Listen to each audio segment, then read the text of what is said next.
everyone. This week, I get to introduce you to Laura Krauss. I'm so excited for this episode.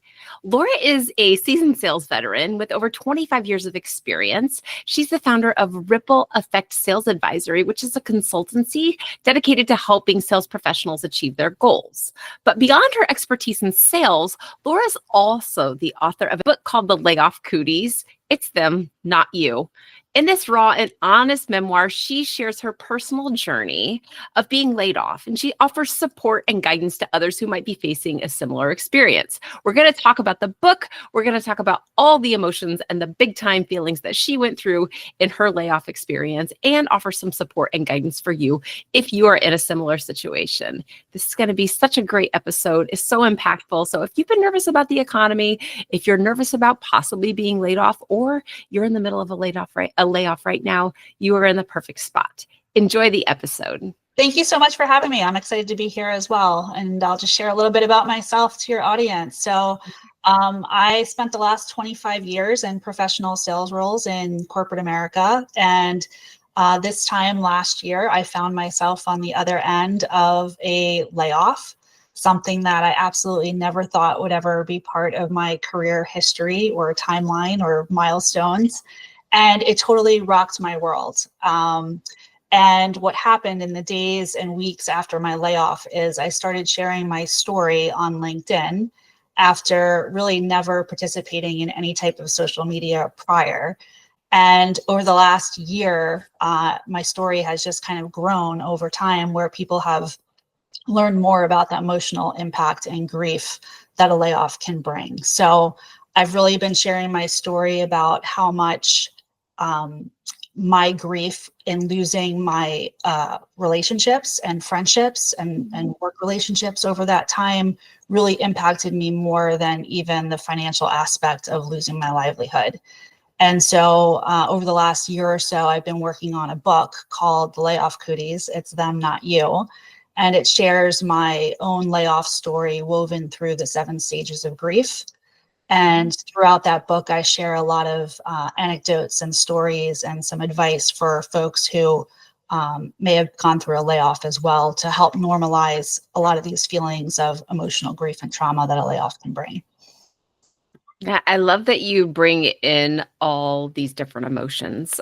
So many people who listen to this podcast come here because they feel anxious. And one of the things I just repeat over and over is, yes, you say anxious, and what else?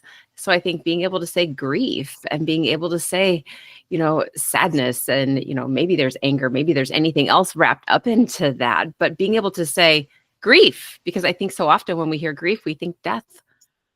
Yes, you're absolutely right. And I think anytime we talk about any type of grief, I think you can liken it to the 7 stages of grief. And that's actually what I wove my story through. And I think the most important thing to remember about grief is that it's not something that you ever get over.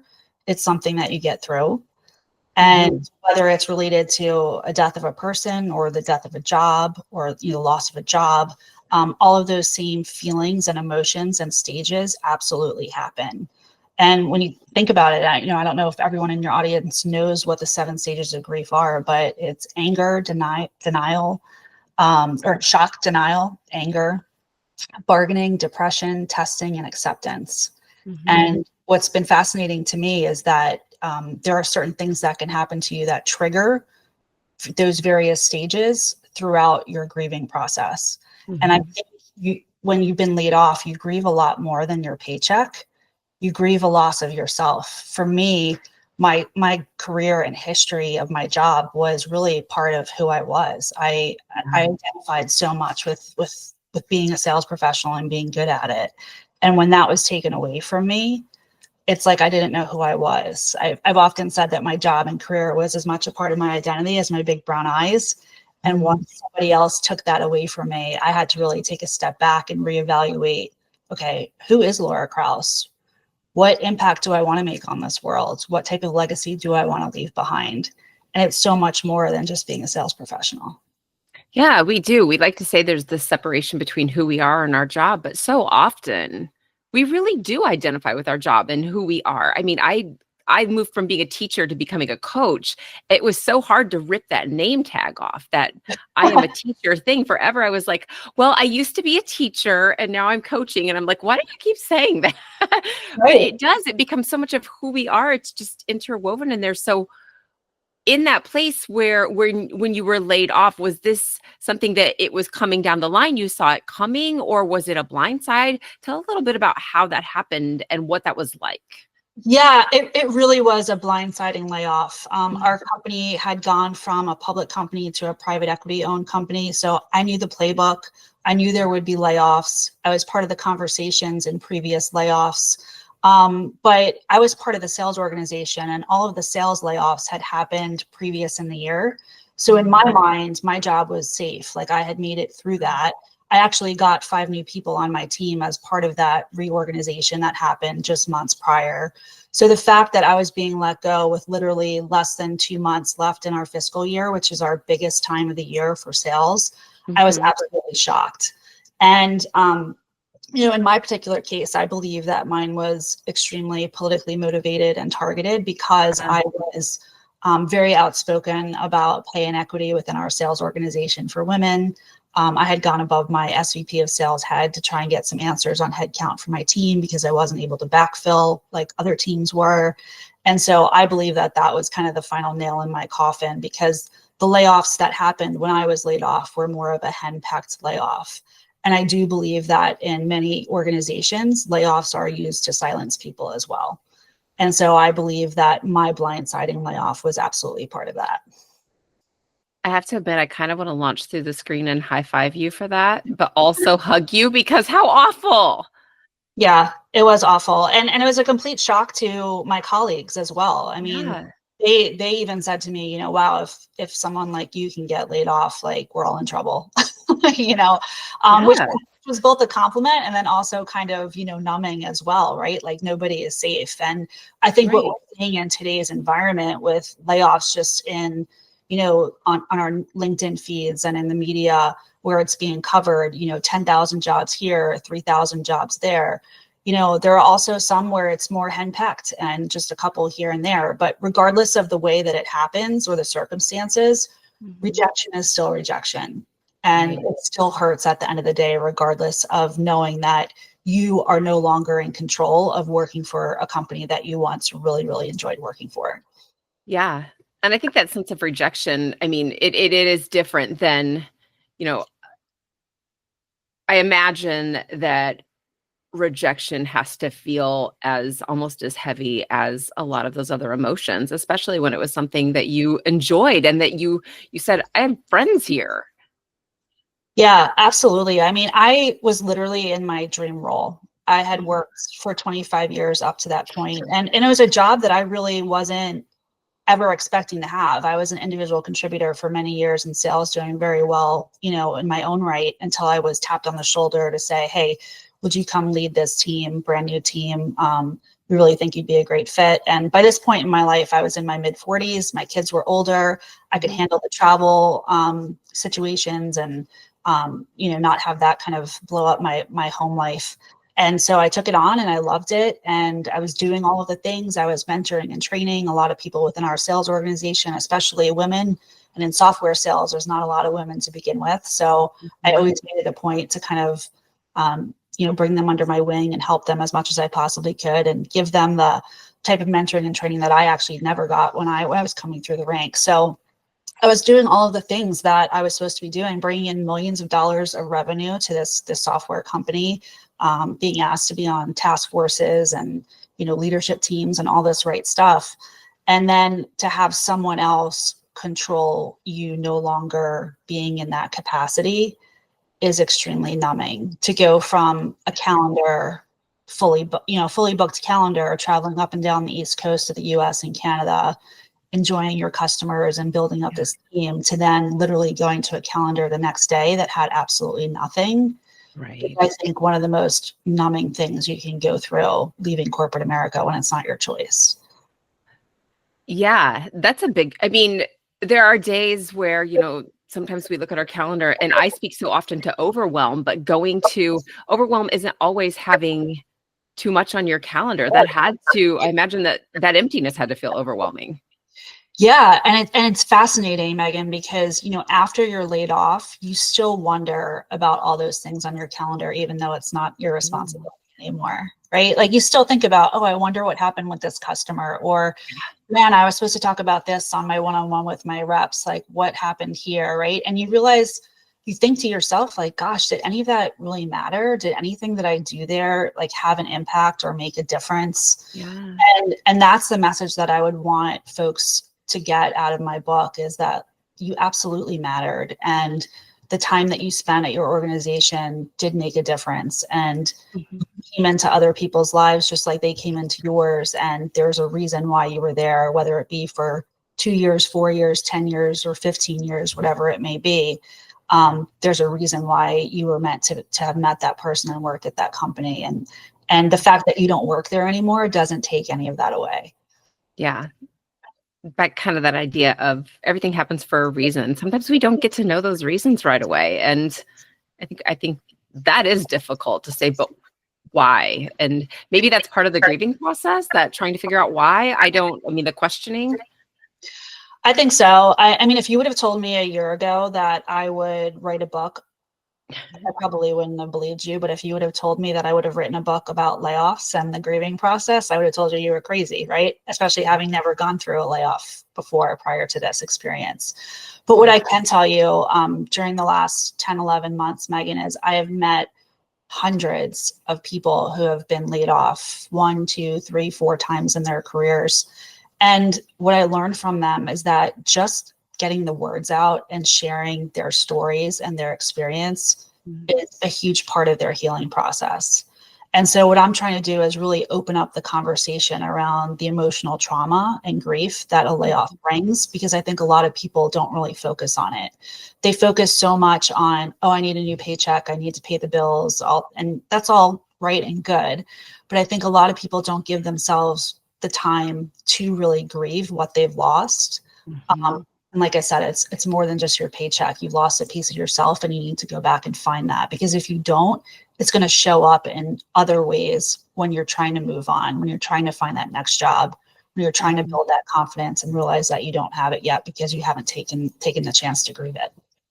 I'm so glad you brought that up. I talk a lot about processing emotions and about you can't just power through. And I will admit that like my story for so long was, let's just power through. We can get through this. And it doesn't help. So how did you take care of yourself? Yeah, for me, Megan, writing was such a huge part of my cathartic journey. I've always enjoyed journaling throughout my entire life. And in the days and weeks after my layoff, I journaled a lot. I obviously took to LinkedIn and started sharing my story vulnerably, which for me just kind of validated and confirmed what I was going for. And I recognize that not a lot of people want to put themselves out there when they're going through that. But for me, talking about it and sharing it was part of the validation and confirmation of what was happening to me. And I needed to express it that way. I did a lot of writing exercises throughout my journey, not just obviously through journaling and LinkedIn and writing this book, but just getting the words out and bringing those words to fruition, I think really helps as part of the healing process. And one of the things that I share with a lot of my clients in the layoff community that I work with is really putting their thoughts down on paper and then also reading it out loud, because there's so much that can happen, not just from the writing, but just in the speaking of the words that can be very healing and cathartic as well. Mm-hmm. I love the journaling idea as well. It's amazing sometimes when we just sit down and let it all roll out, what actually comes out too. To be able to say, oh, why would I say that? Why would I think that? It's interesting to be able to look at that. Right. And it's fascinating too. Like when I've gone back and looked at some of the posts that I did in the weeks and months, just after my layoff, the visceral feelings that I had during that time frame, like that's all part of the healing process. I had to go through that in order to get to the point that I'm at today. Right. And so that's the message that I'm really trying to share with other people, is that, look, your timeline is totally different from everyone else's. So don't compare. And however long it takes you is however long it takes you. But sitting in each of those stages is not is not healthy, like to just stay there. You have to continuously move along, even if it's zigging and zagging through the various stages back and forth, because they're not linear. Like you can very much feel all 7 stages at once, and then you can feel like you're in one stage for just weeks on end, right? And so that's where the self-awareness needs to be on, okay, where am I right now? How am I going to help move this forward? Because as I said before, it's something you get through. It's not something you ever get over. Yeah. And I know even as I'm getting feedback, are you getting feedback on your end? I'm Or is not. it just my end? I'm not. Okay. It must just be me. I'm going to hold on. I'll edit this part. I promise I will. No worries. For whatever reason, I keep hearing feedback. Maybe it's because it's coming through my computer. So I'm going to put those on. But I do think it's interesting, even with like all grief. It feels like I like that you said it is kind of this continuing process of up and down and doing, it comes and goes. But I just remember even into like personal loss grief, like losing my grandmother, for example, it sucker punches you. It's like everything's fine. And all of a sudden it just flies in and sucker punches you. Yes, I actually liken it, and I share this story in my book about the death of my dad 5 years ago from Alzheimer's. Even though we were expecting it, it was planned, we knew it, was going to happen eventually. Until it really happens, you really never know how you're going to fully grieve and what you're really going to feel, right? But I also say that like how I grieve my father today, 5 years later, is very different than obviously how I grieved him when it happened. And that's true of layoff grief too. It's something that is a mile marker in your life. And it's something that will always be a mile marker, obviously, as being an adverse event that happened to you. But it's not something that has to define you, right? When you think about it, your layoff is just one example of an adverse event that happened over the entire course of your lifetime. So I talk to a lot of my clients about, channeling some of that adversity from their previous history and how did they get through where they were, 5 years ago to today.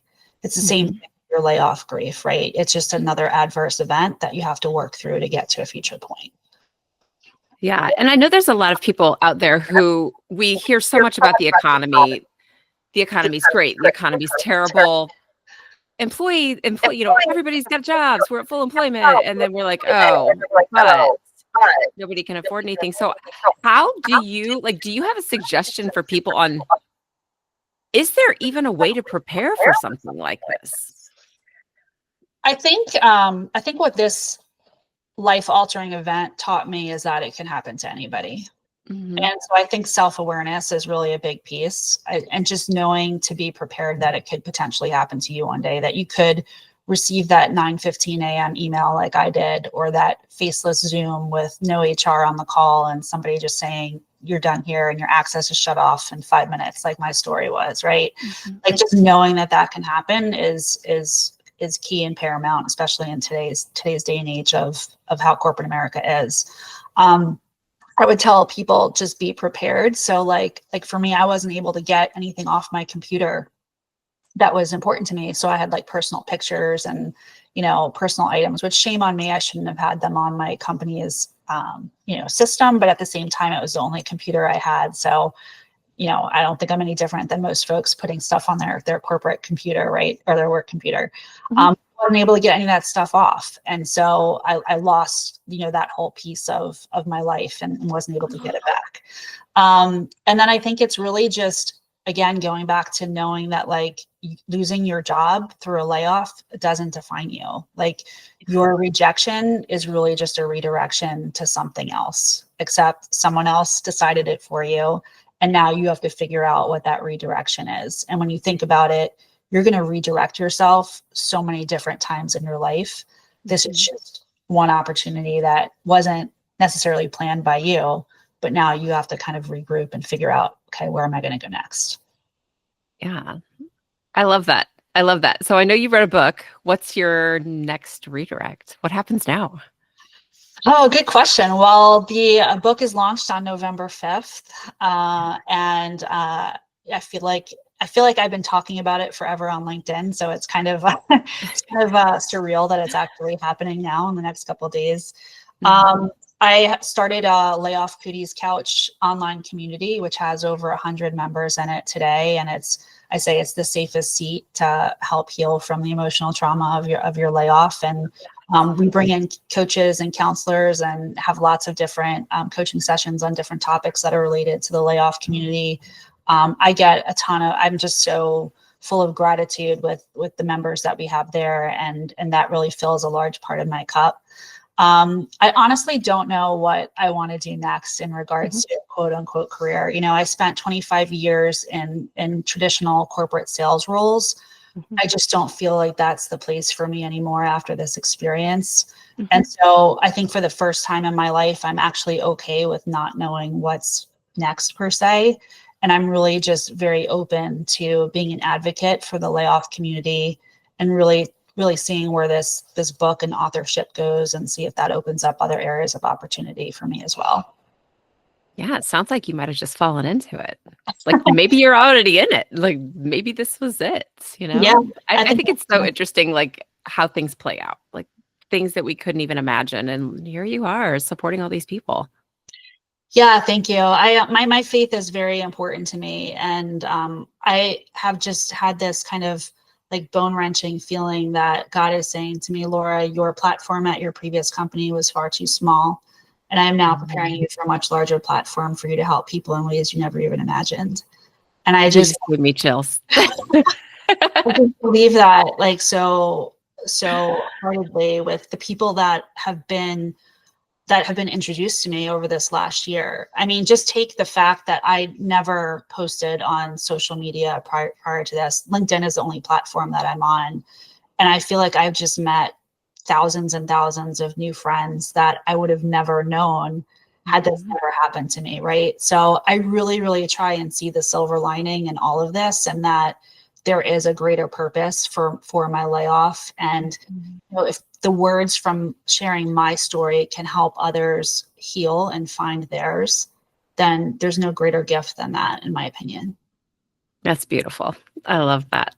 It is that silver lining. And sometimes it takes a while for us to see it, but I feel like you're on such a good path. You're helping so many people. And I'm thrilled that you took time to come in and talk with us today. Because I know there are so many people who are, you know, whether they're in a layoff or they've experienced it in the past, they are dealing with that same thing. And you have such a strong voice. So your book comes out November 5th.